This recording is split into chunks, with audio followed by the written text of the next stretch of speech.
If you feel like your drive has been off recently, your energy is lower, your workouts are worse, maybe even your testosterone has come back as normal on blood work, but you know you just don't feel right. And I want you to consider a connection here that almost no one is talking about. Your gut may be one of the main reasons that your testosterone is not functioning the way that it should. And I don't mean that in just like a vague surface level way, like, oh, your gut health matters.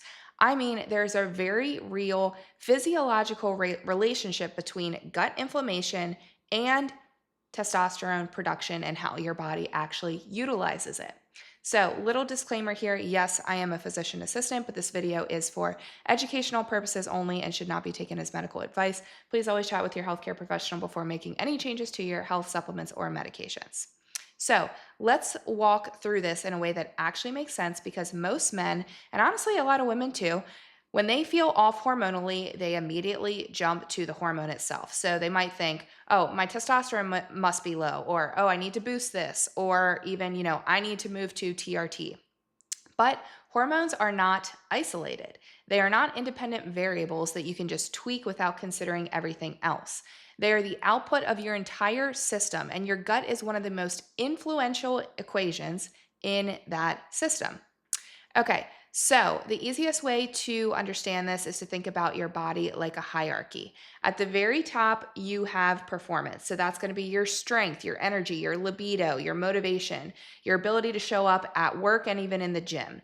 Underneath of that, you will have your hormones. So this is help regulating all of those outputs. But underneath hormones, you have your foundational systems. So these are things like your gut health, your nervous system regulation, your metabolic health. And if that foundation is unstable or inflamed, the layers above it cannot function properly no matter how much you try to force it.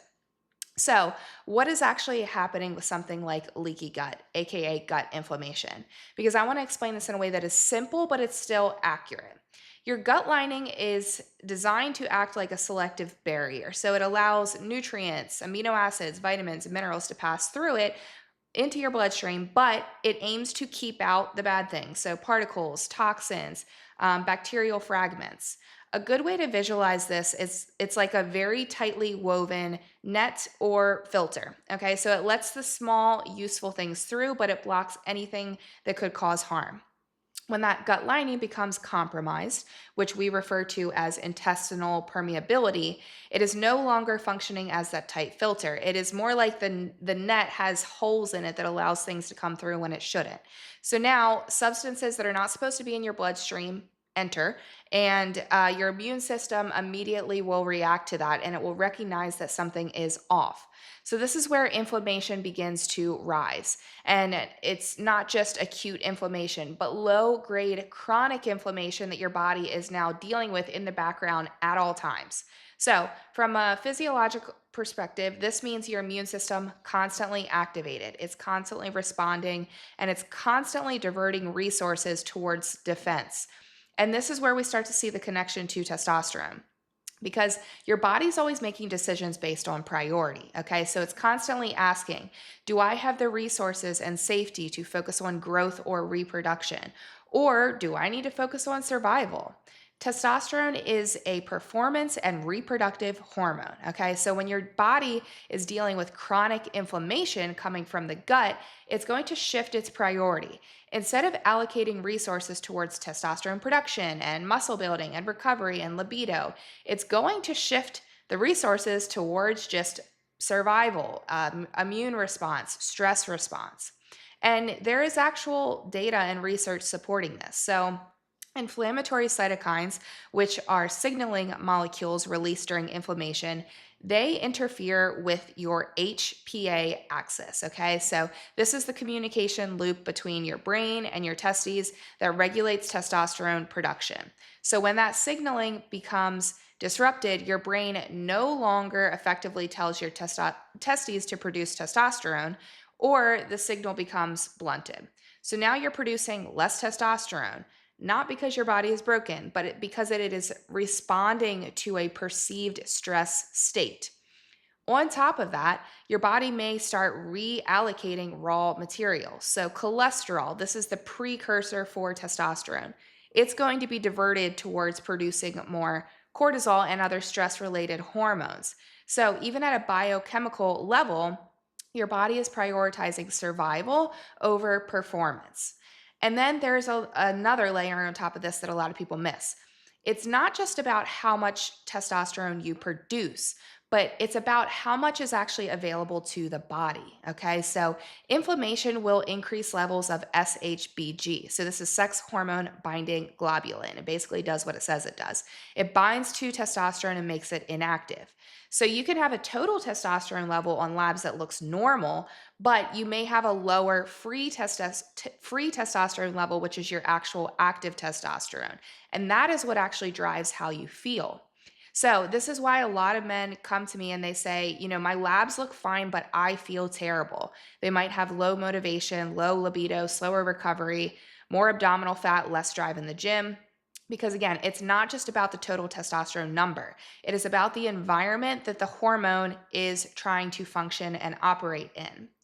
Okay, so let's bring this to real life now because, this doesn't really just show up in isolation. Most of the time, you're going to see a pattern of symptoms. So it might look like digestive issues, so bloating, gas, inconsistent bowel movements, brain fog, especially in the afternoon. You might notice that you're waking up in the middle of the night. Usually it's early morning, so between 2 and 4 a.m. You could feel tired, but at the same time, you could feel very wired and unable to relax or go to sleep at night. Alongside that, you're going to notice a drop in performance. So, whether that's in the gym, at work, or just your overall drive throughout the day. We had a client that came to our team. He had known gut issues. This is why he came to us. He was taking a lot of random supplements trying to fix it, but honestly just didn't really know where to start.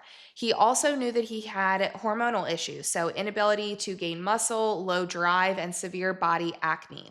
His main goal was to start fixing his gut health issues when he came to our team, which we absolutely did after we evaluated in depth gut testing for him and started him on the gut protocol. One of the biggest surprising things, though, that he didn't expect to happen was that he noticed a huge improvement in his performance. His training in the gym was significantly better, and his acne is now completely resolved. Because, yes, your gut health does play into your hormones. Now, we need to ask the next question here, which is why is this happening in the first place? Because leaky gut, it is not random. It is usually the result of consistent lifestyle inputs over time. So, from a functional medicine perspective, some of the biggest contributors that we see here is a diet that's high in processed foods, added sugars, regular alcohol intake, chronic stress, poor sleep, high training loads without recovery, and frequent use of medications, so things like NSAIDs, PPIs, or antibiotics. And when you look at the lifestyle of a lot of high performing men, this is honestly the exact combination of what's going on. Maybe they're working long hours, they have a very high cognitive demand, they're drinking caffeine all throughout the day, they have intense workouts that they try to squeeze in their day in the very brief time period where they have a gap. And then, very little true recovery. So even if the diet looks clean, the total stress load on the body is still extremely high. And this is important because stress alone can increase intestinal permeability. So you can be eating relatively well, but if your nervous system is constantly in that on state, you are still creating an environment where the gut lining will become compromised. So when you zoom out, this becomes clear. Gut health, hormones, metabolism, and the nervous system are all interconnected. They are not separate systems that you can fix individually. So, when you improve your gut health, you're not just improving your digestion, you're improving your inflammation, nutrient absorption, stabilizing your nervous system. You're creating an environment where testosterone can actually function as it should. So, practically, what does this mean? What are we going to do? It means before jumping to advanced interventions, you need to build the foundation. So, consistent sleep, adequate nutrition, managing alcohol intake, aligning your training with your recovery capacity, and reducing unnecessary stress where possible. So, yes, the boring stuff. And then, when needed, using testing to get a clear picture of what's actually going on with your gut and your hormones. Because without that, you're just guessing. And this is not about avoiding things like testosterone therapy altogether. There's absolutely a time and place for it. I use it a lot in my practice. But if you skip the foundational work, you are much more likely to end up managing the symptoms instead of actually fixing the system. So, if you are dealing with low testosterone symptoms, I want you to shift the question. Instead of asking, how do I increase testosterone? Start asking, what is happening in my body that is preventing it from functioning the way that it should? Because for a lot of you, it's not just a testosterone problem. It is a gut and inflammation problem that is showing up as a testosterone problem. If you're interested in improving both your gut and your hormones, that's exactly what we do inside of our coaching programs. Click the link in the description to apply for a free consult with our team. And if you found this information helpful, save it, share it with a friend. Thanks so much, guys. I'll see you in the next one.